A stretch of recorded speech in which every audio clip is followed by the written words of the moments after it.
MBC의 경영진이 다 바뀐 다음에 26일부터 정상적인 뉴스데스크 하겠다 이렇게 얘기를 했었고요.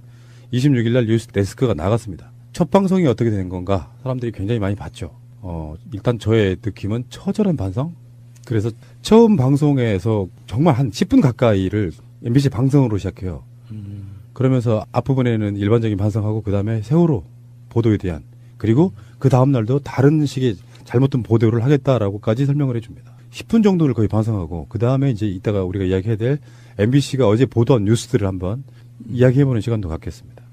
그리고 그 방송의 내용을 제가 이 방송의 후미쯤에 9분 정도 10분 정도 되는 그 내용을 그대로 집어넣어드리겠습니다. 한번 그냥 느껴보시기 바라고요. MBC는 권력에 충성하면서 국민들을 배신했고 뉴스 자체를 다루지 않았다. 그 앞에 보면은 정말 상징적인 사진 한 장을 그러니까 그림을 하나를 보여줘요. 어떤 사람이 앞에 쫓겨가고 어떤 사람이 뒤에서 칼 들고 쫓아가는 장면인데 카메라 프레임 속에는 프레임에 들어있는 그림만 보면 앞에 있는 사람이 뒤에 있는 사람을 칼로 찌르는 것처럼 보여요. 그게 언론이다. 그게 MBC였다라고 이야기를 하더라고요. 굉장히 유명한 그림입니다. 예. 그게. 사실 MBC가 그런 역할을 톡톡히 했죠. 이번에 MBC 내부에서 뉴스데스크에 나온 듯이 처절한 반성을 했다고 믿고 싶고요. 예. 그런 반성이 반드시 필요하죠. 그런 반성도 없다면 사람들도 아닌 거죠. 경영진이 바뀌고 뉴스데스크 진행자가 바뀌고 그랬다고 하지만 언론이 뭘까요? 언론은 권력에 대한 감시? 그게 주목적은 아니잖아요. 그건 이제 플러스적인 거고 진실 보도와 그 숨어져 있는 내용들에 대해서 국민들에게 제대로 된 정보를 전달하는 그런 모습들이 진정한 언론인데 그동안 MBC가 그것을 안 해왔었다는 것이고요. 앞으로 조금 더 그 진실 보도에 대해서 신경을 좀 많이 써야 될 것 같습니다. 가장 상징적인 멘트가 이거였던 것 같아요. 세월호 보도는 참사 보도가 아니라 보도 참사였다. 정말 유가족에 대해서 잔인무도한 짓들도 했죠. 그런 상상하기 힘든 질문들도 막 서슴없이 했고 그리고 결정적으로 보도 자체를 안 한 게 너무나 많았잖아요. 세월호 참사 이후에도 촛불 국면에서도 아예 보도 자체를 안 하는 그런 짓들을 정말 서슴없이 했었죠. KBS와 MBC 차이 같은 건데요. MBC의 모 고위 관계자가 그런 말 한 적 있잖아요. MBC는 사형방송이다. 공영방송의 개념이 훨씬 더 큰 방송인데 KBS는 좀 심하게 말하면 약간 국영방송 느낌이 나요. 온전하게 국가가 지배하는 구조를 갖고 있고 MBC는 방문진이라고 하는 이를테면 어떤 법인의 저번에 코어포레이션이라는 그 개념이 네. 그건데 그 법인에 있어서의 지분들을 갖고 있는 부분이 있기 때문에 공적 자금이 들어가도 온전하게 지배를 못했던 부분이라서 장악하기가 훨씬 쉬웠던 바로 그런 방송이었다는 말씀드리고요. 어쨌건 그걸 보고 있는데 정말 오랜 시간 돌아왔구나. MBC, KBS가 사실 장악된 건 촛불 보도 이후라고 보면 되죠. 촛불로 이제 나라가 이명박 자체가 초반부터 흔들리기 시작하니까 이게 장악을 해야겠다라는 그게 핑계였는지 뭔지 모르겠어요. 그 전부터 이미 그런 생각을 하고 있었는데 그 광우병 촛불 보도에 대한 어마어마한 위력을 KBS, MBC가 완전히 제대로 된 보도를 해버렸거든요. 그 당시에.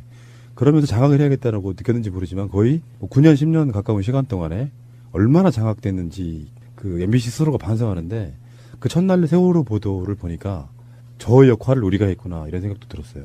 말도 안 되는 것들 있잖아요. 완전히 버려졌던 MBC가 돌아오는 거를 보면서 가능하구나. 우리가 촛불을 들고 외치면 바꿀 수 있구나 했던 것 중에 대통령뿐만 아니라 언론마저 가능하구나. 이걸 학습할 수 있는 시간과 사건이 아니었나 하는 생각을 했어요. 대통령은 바꿀 수 있었지만 이게 언론도 정말 돌아올 수 있을까라는 생각을 막연하게 했었는데 그리고 MBC가 가장 심했었잖아요. 거의 돌려보지 않는 채널이 됐었거든요. 근데 정말 죄송하다고 하는 그 뉴스에서 느껴지는 게 저 사람들 정말 마음먹고 사죄를 하고 있구나라는 생각이 들더라고요. 지금까지 싸워왔던 사람들이 하는 거라서 더 쪼잔하게 느꼈을 것 같고 앵무새처럼 불과 몇 달 전에는 이 보도, 몇 달 후에는 이 보도 했던 그런 식의 언론인들이 아니기 때문에 오히려 더 진정성을 와닿았다고 생각이 들고요. 지금 배현진 씨는 스케이트장에 가 있나요? 궁금하네요. 어디로 발령받을지. MBC에 대해서 아까 마차님도 비슷한 얘기를 했는데 민주주의가 정말 그렇게 힘든 거예요. 이렇게 한번 생각해 보자고요. 김대중 노무현 대통령으로 이어지는 민주정부. 김대중 대통령이 정권 교체를 했을 때 불과 얼마 지나지 않아서 많은 사람들이 욕을 했어요. 대통령 뽑아줄 땐 뭐하냐.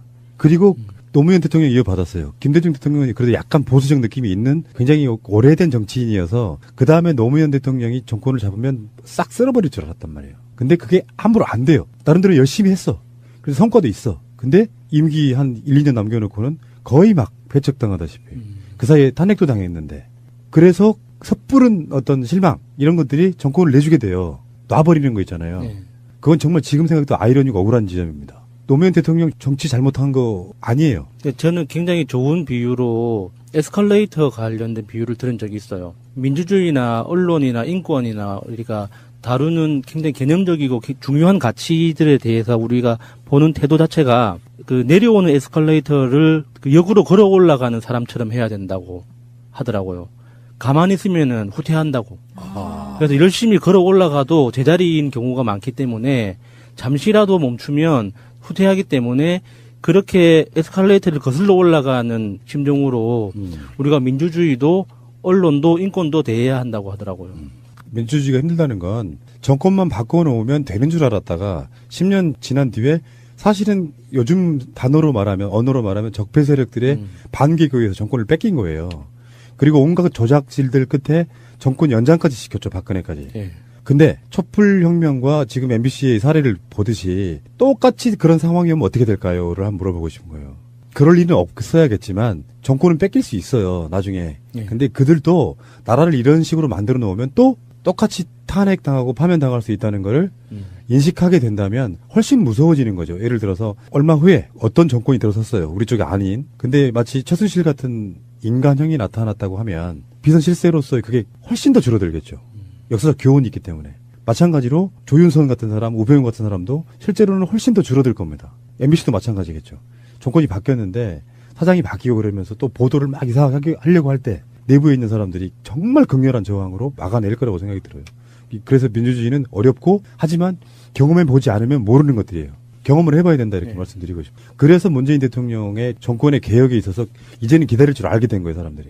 지금 집권 7개월밖에 안 됐는데 막 아직도 막 서두르는 사람들이 있거든요. 그렇다고 하지 말라 이렇게 말씀드리고 싶은 생각은 없지만 요구는 할 수 있어요. 그렇지나 실망 먼저 하지 마라 이런 얘기예요.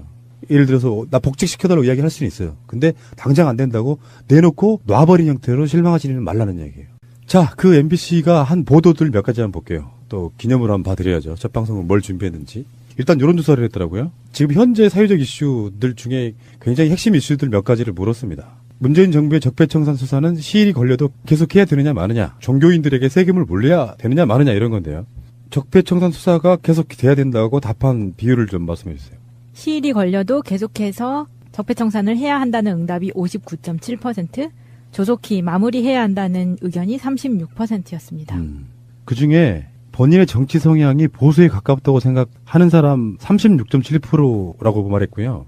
진보에 가깝다고 생각하는 사람이 50.5%라고 대답을 했습니다. 그러니까 전체 국민의 절반 이상이 이제 진보 성향으로 바뀌었다 이렇게 보면 되죠. 굉장히 인상적이었어요. 이 조사를 대행한 기관이 갤럽이잖아요. 갤럽이 보수적이라고 유명한 회사지 않습니까? 거기에서 조사했는데 50.5%가 스스로를 진보적이라고 대답했다는 건 굉장히 좀 눈여겨볼 만한 것 같아요. 근데 이건 아마 MBC 의뢰라고 하면 질문 문항도 다 MBC에서 결정해 준 걸 거예요. 20대에서 40대까지는 70% 이상이 적폐청산 수사가 아무리 오래 걸려도 계속 해야 된다고 답했고요. 50대 이상은 빨리 마무리해야 된다는 의견이 더 많았답니다. 빨리 마무리가 가능한 건가요? 그 적폐청산이라는 그 말, 적폐라는 개념 자체가 우리나라 건국 이후로 꾸준히 쌓여왔다는 거잖아요. 단적으로 봐도 1945년 해방 이후부터 지금까지 쌓여왔던 걸 지금에서라도 어떻게 청산하고 새롭게 만들어보자라는 뜻인데 1, 2년 안에 시한을 정해놓고 데드라인까지 이 안에 다 청산하자 하는 게 현실적으로 가능한 건가요? 나 이해가 안 돼요. 이런 표현 자체가 빨리 마무리 짓자라는 말 자체가. 자, 그리고 종교인 과세 문제 결과가 어떻게 나왔습니까? 87%가 종교인 과세에 찬성, 반대는 9%밖에 안 됐네요. 그쪽 반발이 굉장히 좀 격렬하다 그럴까? 강하게 지금 오는 상황인데 이렇게 국민 여론이 있을 때 해야 되는 거 아닐까 이런 생각도 해봐요. 아무리 반발이 심한 거는 예상 가능한 거잖아요. 반발을 하는 당사자들 자체의 재산 규모가 너무 크니까 뭐 작게는 몇백억, 뭐 수천억이라고 알려져 있는 교회들도 있잖아요. 그런 곳에서는 당연히 반발을 하겠죠. 세금이 있고 없고의 차이가 현금 유동성에 대해서 엄청나게 큰 차이를 가져오기 때문에 자기 이해관계에서는 어쩔 수 없이 반발을 할 수밖에 없는데 당연히 반발하는 걸 가지고 조세 형평성이라는 기본 원칙 자체를 포기하는 거는 말이 안 되는 것 같은데요, 그거는. 자, 기타의 여론조사 항목들은요, 시간 관계상 지금 언급하기는 좀 그렇고요. 이런 식의 여론조사를 했고, 이명박이 다스 미국 법인에 왔었다 하는 단독 보도도 했어요. 이 기사는 올라오고 나서 MBC가 굉장히 칭찬을 많이 받더라고요. 이 뭔가 MB에 숨어 있는 그 애틋함, 다스에 대한 따뜻한 마음 같은 게 느껴지는 그런 보도였어요. 왜 그걸 나한테 물어보시나? 그러니까 잘 모르지만 나는 다스에 대해서 모르지만 다스에 애정이 가는 건 어쩔 수가 없어. 막 이런 마음이잖아요. 이게 그런 거 아니야? 다중인격 이런 개념으로. 네. 한쪽에서는 정말로 다스가 직계 아닌 거야. 네. 그리고 밤이 되면은 한쪽에 이렇게 내 다스 이렇게. 그러니까 대통령 4년 동안 실제 임기 시절에는 가보질 못하고 퇴임 1년 반 지나서 국제 기독교 기업인 모임을 이제 주최 회의에 참석하기 위해서 플로리다를 간 김에 거기에서 몇 시간 떨어져 있지 않은 다스의 미국 법인에 조용히 들렀다는 겁니다. 이것이 내 새끼 다스. 제가 좀 이해가 안 가는 게 있어요. 네. 2014년 9월 말이면은 2013년 2월 달에 퇴임한 거잖아요. 그리고 1년 반이 지났거든요. 그 당시에 이명박은 무직 상태로 알고 있어요. 그런데 어떻게 국제 기독교 기업인 모임에 참석을 했을까요? 기업인이 아니었잖아요. 무직이니까. 그건- 전직 기업인 아닙니다. 네, 전직 상관없어요. 기업인. 아니 이게 현직 같은데 그래서 이게 아. 다스의 실소유주 기업인 자격으로 간 거 아닌가. 저는 그런 좀 의심이 좀 들어요. 동의합니다. 마, 다스는 내 거다스. 참, 네. 아이고, 그런 건 있는 것 같아요. 사장이 취임하고 관련자들을 교체를 하고 하는 과정에 우리가 그런 이야기 많이 했잖아요. 왜 많은 언론들이 이명박 뒷조사 안 하냐고. 그러니까 MBC가 첫 보도를 낼 때 이 정도 보도는 해줘야겠다라고 추측하는 이런 것들을 생각하니까 어떻게 보면 처절하다 이런 생각이 드는 거예요. 이명박에 대해서도 보도 못하는 MBC. 그러니까 첫 방송에서 자기네들 보도할 때 그런 이야기 있었어요. 이것저것 중요한 이슈를 다 빼버리니까 보도할 게 없었다. 그러니까 결국에는 이제 근육 보수 뭐 이런 이야기를 비올 땐 소세지빵. 뭐 이런 거 정말 한심한 자들이죠. 예. 어쨌건 다스가 이명박의 소유일 가능성이 높은 정황 중에 하나가 보도된 겁니다. 그 홍준표의 척당불기. 야, 그 뜻이 엄청 멋있더만요. 예. 척당불기. 뜻이 있고 기계가 있어 남에게 얽매이거나 굽히지 않는다는 뜻으로 홍준표의 캐릭터와 참 잘 어울리죠. 그러니까 이게 이 척당불기 그 액자 이거를 최근에 첫 보도한 건 뉴스타파인데 뉴스타파가 찾아낸 영상의 원소스가 MBC 뉴스예요. 그러니까 MBC 뉴스를 쭉 보다 보니까 그때 당시에 보다 보니까 척당불기가 딱 위에 걸려 있는 거예요. 그래서 지금 MBC도 그것을 사실은 어떻게 보면 사장님께서 뉴스타파의 앵커셨기 때문에 그 뉴스가 이제 어떤 면에서 보면 약간 토스된 느낌도 들어요. 근데 그런 건데 홍준표가 이것은 답을 해줘야 된다고 생각합니다. 끝까지 모른다고 하겠죠. 그래서 MBC가 홍준표한테 물었겠죠, 당연히. 대표님, 이거 어떻게 되신 거죠? 그랬더니 홍준표가 한 말이 있습니다. MBC가 참 이상해졌네. 저는 여기서 또 분노를 했어요. 음. 도대체 대한민국의 대법원은 무엇을 보고 심리를 했는가? 언론이 이렇게 이런 뉴스에 나온 걸 갖고 증거를 들이밀었는데 증인의 증언이 증거 능력이 없다. 그러니까 무죄. 대법원의 판단은 이거거든요. 2심과 대법원의 판단이. 그러니까 이 영상이 나오기 전이에요, 판단은. 소위 대한민국의 대법원인데 본인들이 보기에 물론 이제 법에는 이 사람이 유죄라고 확신이 들지 않으면 무죄라는 그런 원칙은 있어요. 그런 이제 법을 배울 때 그런 거는 있거든요. 그래서 피의자 중심으로 하기는 하지만 증인이 명백하게 증언을 했는데 1심에서 유죄가 나온 거를 2심에서 증언이 믿을 수가 없어 대법원도 마저 믿을 수 없어 해서 무죄가 나온 거예요. 결론은. 그렇다면 지금 증인이 나왔던 그 배경화면이잖아요. 척당불기라는 예, 게. 예. 이렇게 이제는 언론에서 까발려지는데 대법원은 지금 무슨 말을 할 수 있을까? 대법원은요, 이 뉴스가 나오면은요, 기자회견을 해야 돼요. 대법원의 심리라는 건 그거잖아요. 2심에서 넘어온 서류 심사만 하는 건데 그게 판결 전에 밝혀졌더라도 이 대법원은 그렇게 판결할 수밖에 없었을 저는 그런 점도 있죠. 그 증인의 증언이 가짜라는 확신이 들지 않으면 또 그것 또한 인정해줘야 되는 거거든요. 그러니까 뭐냐면 이게 판사들의 그 판단을 할 때 이 사람이 유죄야라는 판단이 확실히 들지 않으면 무죄가 되고요. 이 증인이 한 증언이 가짜야라는 판단이 확실히 들지 않으면 그건 진짜 쪽으로 인정을 해줘야 되거든요. 1심과 2심이 달랐잖아요. 예. 근데 보통 대법원의 판결이 대부분 다 이렇게 된답니다. 그러니까 2심이 무죄인 경우는 대법원에서 무죄로 많이 평가해 주고요. 달랐을 때.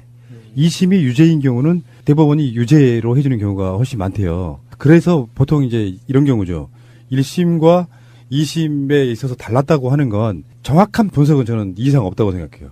대법원의 지금 대법관들이 홍준표를 무죄를 만들어주고 싶어하는 심리가 51%인 사람들이 훨씬 많다라고밖에 표현할 방법이 없어요. 그렇죠. 맞아요. 예. 1, 2심이 달랐을 때는 진짜로 그런 거잖아요. 지금 대한민국의 법체계가 사법부의 체계가 지금 기존에는 지방법원, 고등법원, 대법원이잖아요. 그래서 판사들도 관료주의화됐잖아요. 서열화가 됐고 그러다 보니까 대법원 입장에서는 초심 1심 법원, 지방법원의 수준이 낮게 보이는 거예요.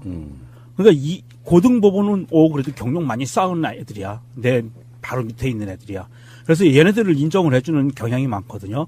그래서 이번 정부에 이제는 그 1, 2, 3심을 끊어서 한다고 그랬잖아요. 지방법원은 지방법원대로 순회를 시키고 고등법원은 고등법원대로 순회시킨다 그랬어요. 그래서 이게 전담 판사가 되는 거죠. 1심 전담, 2심 전담. 이게 계급화가 아니라 이렇게 가면은 나중에는 대법원이 판단할 때 2심의 의견을 더 중요하게 받아들이는 그런 몰상식은 없어질 수 있다는 거죠. 근데 어제 혹시 MBC 같은 채널에 달라진 프로그램이 하나 더 있죠. PD수첩. 그 PD수첩이 첫 번째 방송했던 건 7년 MBC의 굴욕 뭐 이런 것이었고 두 번째 방송이 KTX 승무원들 이야기였었거든요. 거기서도 대법원이 등장하죠. 1, 2심 전부 다가 승무원들 손을 들어줬던 판결을 대법원이 그걸 뒤집잖아요. 대법원이 파기환송을 해버렸죠. 그중에 대표적인 핵심 중에 하나가 승무원들을 안전요원이라고 볼 수 있냐 없느냐. 왜냐하면 안전을 담당하는 직원은 파견이 불가능한 뭐 이런 식의 법 때문에 대법원이 이 사람들은 안전에 관련된 업무를 하지 않는다. 이 형태로 해가지고 파견 나가도 된다. 이런 방식으로 손을 들어준 게 대법원이에요. 그러니까 대법원의 평소 논리하고 다른 거잖아요. 대법원은 사실관계를 판단하는 게 아니라 법리만 판단하는 그 최고법원이라고 스스로 말하면서 그런 또 경우 그 KTX 경우에는 자기들이 사실관계를 다시 그러니까 판단하라고 판단해서 돌려보낸 거잖아요. 그렇게 판결했던 게 2년 전이에요. 2015년. 예. 대법원이 이렇습니다. 어쨌든 간에 뭐 오늘 대법원 이야기는 아니고 홍준표가 했던 말 MBC가 참 이상해졌네. 이제 그러면 우리는 이제 이걸 반대로 해석할 필요가 있겠죠. 예. MBC가 상당히 많이 좋아졌네. 이런 느낌으로요. 그전에는 홍준표가 MBC만 보라고 그랬었거든요. 맞아, 그랬대. 김장겸 지키려고 온갖 거짓거리를 했잖아요. 예, 그 국회 보이콧하고 이렇게 막 갔다가 돌아오고 그랬었잖아요. 척당불기. 이 글자도 틀렸었다 그러죠. 그 척당불기하고 비슷한 뜻이 안하무인이라고 한다고요? 뭔가 홍준표하고 참 어울린다는 생각을 했습니다. 뜻이 있고 기기가 있어서 남에게 얽매이거나 굴피지 않는다는 뜻으로 홍준표의 좌우명 중에 하나였는데. 안하무인. 그러니까 그러네. 안하무인이네. 뜻이 있고 기기가 있어 남에게 얽매이거나 굽히지 않는다. 이건 개망나니. 아무튼 민정수석님. 네. 질문. 그래서 결정적인 증거가 발견이 됐어요. 재심 청구할 수 있잖아요. 재심 청구할 수 있죠. 네. 재심은 사건을 뒤집을 만한 결정적인 증거가 있으면 또 할 수 있습니다. 새로운 증거가 밝혀지면 할 수 있는데 이게 또 적폐 중에 하나인 사법부가 이거를 결정적인 증거로 인정을 할 거냐 말 거냐. 걔네들이 안 하면 끝나는 거예요. 그거 아주 복잡한 문제입니다. 윤승모의 증언 중에서 당대표실에서 척당불기를 본 적이 있다고 구체적인 정황을 이야기한 거야. 그 증거 자료가 나오고 가보지 않으면 모르는 증거가 나온 거예요. 근데 우리는 안 걸려 있었어. 근데 나중에 영상에 보니까 걸려 있었단 말이에요. 이거는 결정적인 증거라고 봐야겠죠. 아, 그리고 지금 이 사람이 보면서도 그 척자가 틀렸다고 생각을 했다 그랬잖아요. 그런데 홍준표가 말할 때는 자기는 의원실이라고 얘기하고 그 다음에 당대표실이라고 이제 말을 바꾸거든요. 반박을 하거든요. 그러면 이 틀린 글자의 액자가 두 군데에 걸려 있었을 가능성이 있느냐. 그거는 거의 없다고 볼 수밖에 없잖아요. 나중에 이 척자가 틀린 것 때문에 홍준표가 저 액자 내리라고 했다 그러거든요. 결과가 어떻게 나왔습니까? 87%가 종교인 과세에 찬성, 반대는 9%밖에 안 됐네요. 그쪽 반발이 굉장히 좀 격렬하다 그럴까? 강하게 지금 오는 상황인데 이렇게 국민 여론이 있을 때 해야 되는 거 아닐까 이런 생각도 해봐요. 아무리 반발이 심한 거는 예상 가능한 거잖아요. 반발을 하는 당사자들 자체의 재산 규모가 너무 크니까 뭐 작게는 몇백억, 뭐 수천억이라고 알려져 있는 교회들도 있잖아요. 그런 곳에서는 당연히 반발을 하겠죠. 세금이 있고 없고의 차이가 현금 유동성에 대해서 엄청나게 큰 차이를 가져오기 때문에 자기 이해관계에서는 어쩔 수 없이 반발을 할 수밖에 없는데 당연히 반발하는 걸 가지고 조세 형평성이라는 기본 원칙 자체를 포기하는 거는 말이 안 되는 것 같은데요, 그거는. 자, 기타의 여론조사 항목들은요, 시간 관계상 지금 언급하기는 좀 그렇고요. 이런 식의 여론조사를 했고, 이명박이 다스 미국 법인에 왔었다 하는 단독 보도도 했어요. 이 기사는 올라오고 나서 MBC가 굉장히 칭찬을 많이 받더라고요. 이 뭔가 MB에 숨어 있는 그 애틋함, 다스에 대한 따뜻한 마음 같은 게 느껴지는 그런 보도였어요. 왜 그걸 나한테 물어보시나? 그러니까 잘 모르지만 나는 다스에 대해서 모르지만 다스에 애정이 가는 건 어쩔 수가 없어. 막 이런 마음이잖아요. 이게 그런 거 아니야? 다중인격 이런 개념으로. 네. 한쪽에서는 정말로 다스가 직계 아닌 거야. 네. 그리고 밤이 되면은 한쪽에 이렇게 내 다스 이렇게. 그러니까 대통령 4년 동안 실제 임기 시절에는 가보질 못하고 퇴임 1년 반 지나서 국제 기독교 기업인 모임을 이제 주최 회의에 참석하기 위해서 플로리다를 간 김에 거기에서 몇 시간 떨어져 있지 않은 다스의 미국 법인에 조용히 들렀다는 겁니다. 이것이 내 새끼 다스. 제가 좀 이해가 안 가는 게 있어요. 네. 2014년 9월 말이면은 2013년 2월 달에 퇴임한 거잖아요. 그리고 1년 반이 지났거든요. 그 당시에 이명박은 무직 상태로 알고 있어요. 그런데 어떻게 국제 기독교 기업인 모임에 참석을 했을까요? 기업인이 아니었잖아요. 무직이니까. 그건- 전직 기업인 아닙니다. 네, 전직 상관없어요. 기업인. 아니 이게 현직 같은데 그래서 이게 아. 다스의 실소유주 기업인 자격으로 간 거 아닌가. 저는 그런 좀 의심이 좀 들어요. 동의합니다. 마, 다스는 내 거다스. 참, 네. 아이고, 그런 건 있는 것 같아요. 사장이 취임하고 관련자들을 교체를 하고 하는 과정에 우리가 그런 이야기 많이 했잖아요. 왜 많은 언론들이 이명박 뒷조사 안 하냐고. 그러니까 MBC가 첫 보도를 낼 때 이 정도 보도는 해줘야겠다라고 추측하는 이런 것들을 생각하니까 어떻게 보면 처절하다 이런 생각이 드는 거예요. 이명박에 대해서도 보도 못하는 MBC. 그러니까 첫 방송에서 자기네들 보도할 때 그런 이야기 있었어요. 이것저것 중요한 이슈를 다 빼버리니까 보도할 게 없었다. 그러니까 결국에는 이제 근육 보수 뭐 이런 이야기를 비올 땐 소세지빵. 뭐 이런 거 정말 한심한 자들이죠. 예.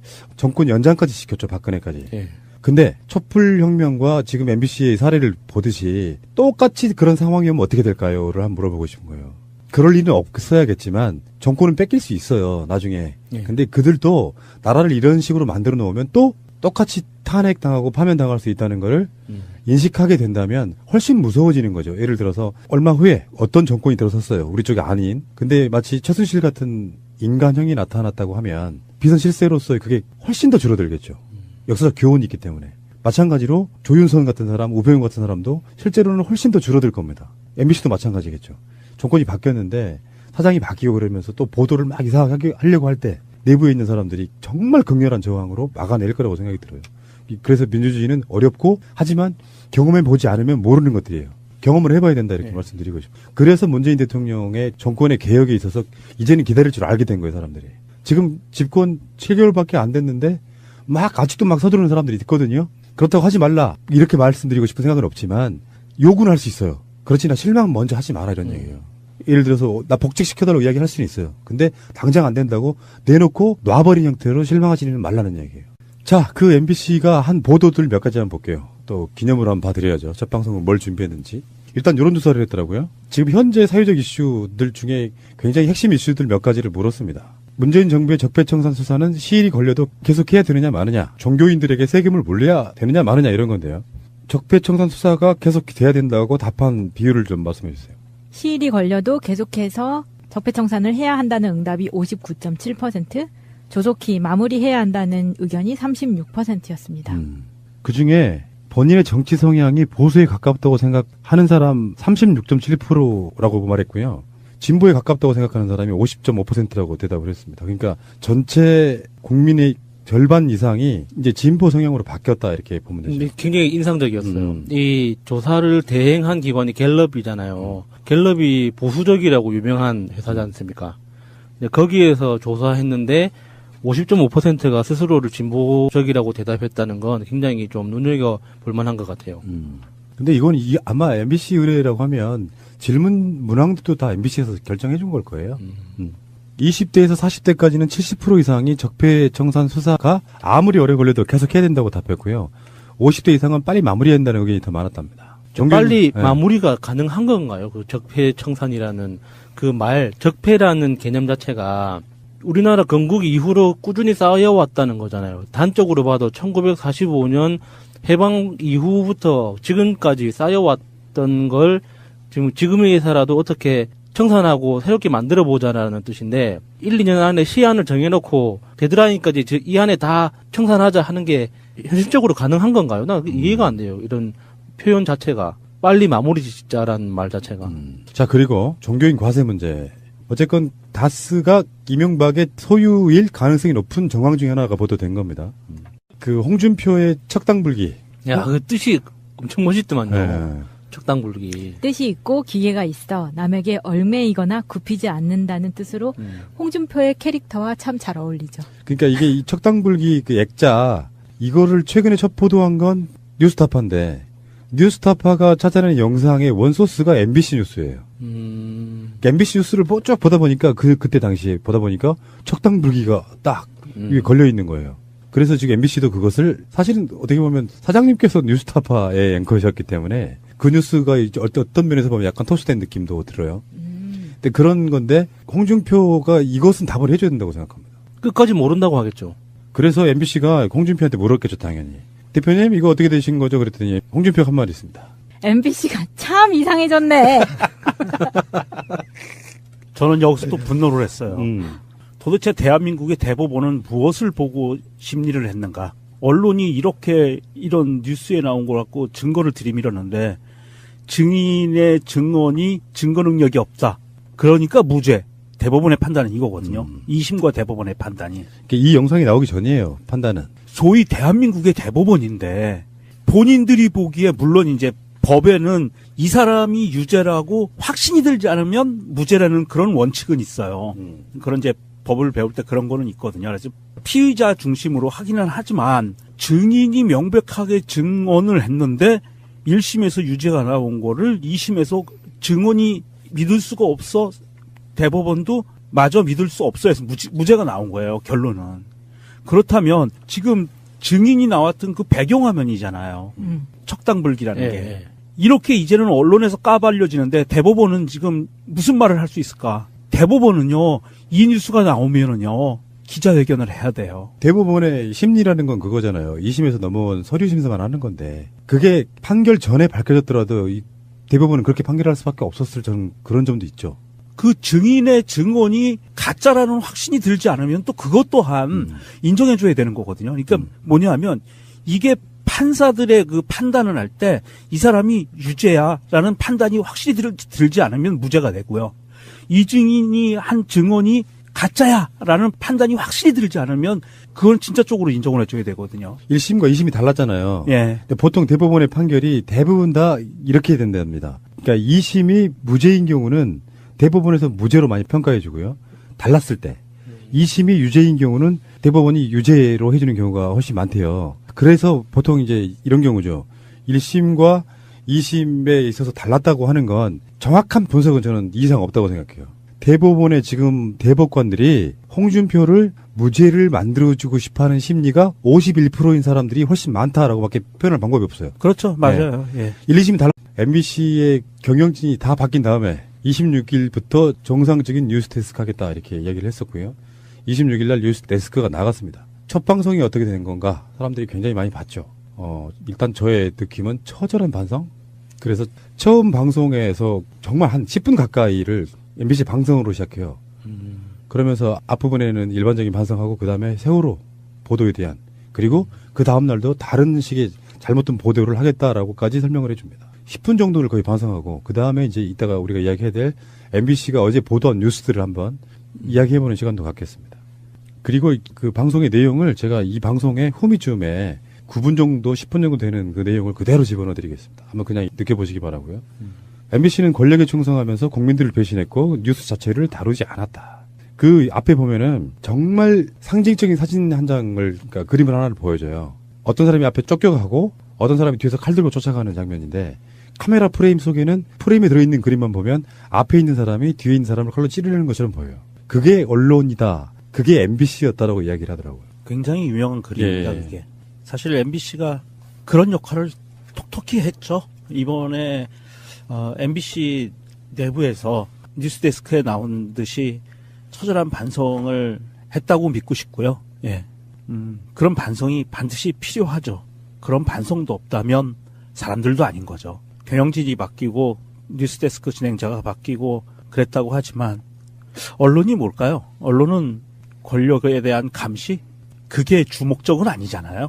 그건 이제 플러스적인 거고 진실 보도와 그 숨어져 있는 내용들에 대해서 국민들에게 제대로 된 정보를 전달하는 그런 모습들이 진정한 언론인데 그동안 MBC가 그것을 안 해왔었다는 것이고요. 앞으로 조금 더 그 진실 보도에 대해서 신경을 좀 많이 써야 될 것 같습니다. 가장 상징적인 멘트가 이거였던 것 같아요. 세월호 보도는 참사 보도가 아니라 보도 참사였다. 정말 유가족에 대해서 잔인무도한 짓들도 했죠. 그런 상상하기 힘든 질문들도 막 서슴없이 했고, 그리고 결정적으로 보도 자체를 안 한 게 너무나 많았잖아요. 그리고 세월호 참사 이후에도 촛불 국면에서도 아예 보도 자체를 안 하는 그런 짓들을 정말 서슴없이 했었죠. KBS와 MBC 차이 같은 건데요. MBC의 모 고위 관계자가 그런 말 한 적 있잖아요. MBC는 사형방송이다.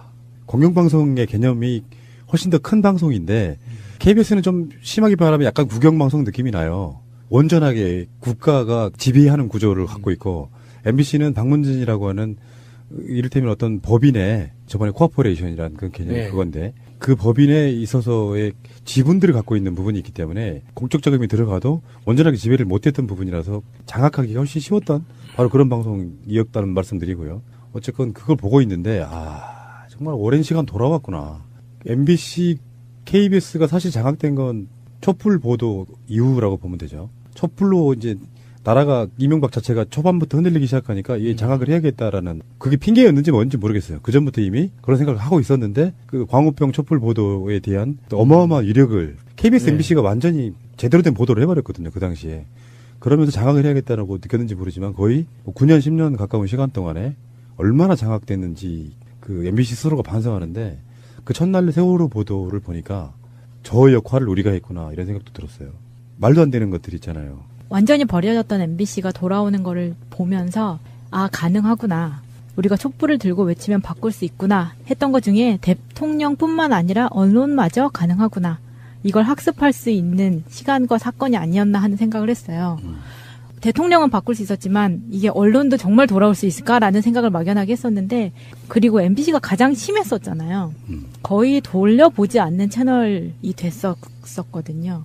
근데 정말 죄송하다고 하는 그 뉴스에서 느껴지는 게 저 사람들 정말 마음 먹고 사죄를 하고 있구나라는 생각이 들더라고요. 지금까지 싸워왔던 사람들이 하는 거라서 더 쪼달하게 느꼈을 것 같고 앵무새처럼 불과 몇 달 전에는 이 보도, 몇 달 후에는 이 보도 했던 그런 식의 언론인들이 아니기 때문에 오히려 더 진정성을 와닿았다고 생각이 들고요. 지금 배현재 씨는 스케이트장에 가 있나요? 궁금하네요. 어디로 발령받을지.